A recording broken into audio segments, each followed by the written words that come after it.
Welcome back ہے۔ دنیا بھر میں قرآنی علمیات کے معروف اور انتہائی قابل احترام اسلامی اسکالر ڈاکٹر اسرار احمد آج ہم میں نہیں رہے۔ انا للہ و انا الیہ راجعون۔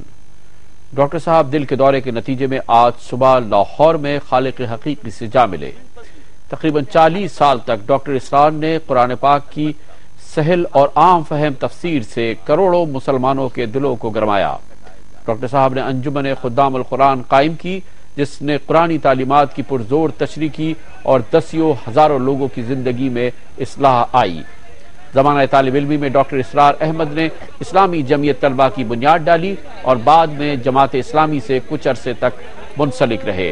دعا کیجیے کہ اللہ تعالیٰ ڈاکٹر اسرار احمد کو اپنے جوار رحمت میں جگہ دے۔ اس کے ساتھ ہی ہمارے آج کے پروگرام کا اختتام ہوتا ہے۔ کل تک کے لیے کامران خان کو اجازت۔ اللہ حافظ ناصر۔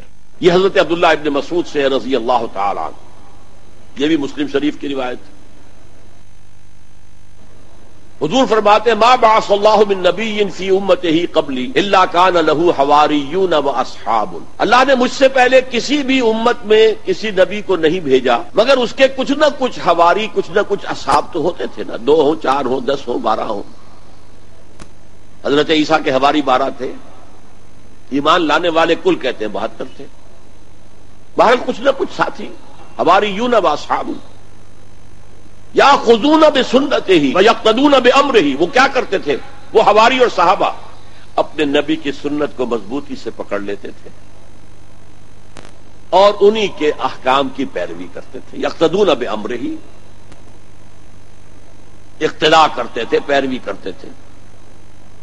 ثم انہا تخلف من بعدہم خلوف، پھر ہمیشہ ایسا ہوا ہے کہ بعد میں کچھ ایسے ناخلف اٹھے، یفعلون یقولون ما لا یفعلون ویفعلون ما لا یؤمرون،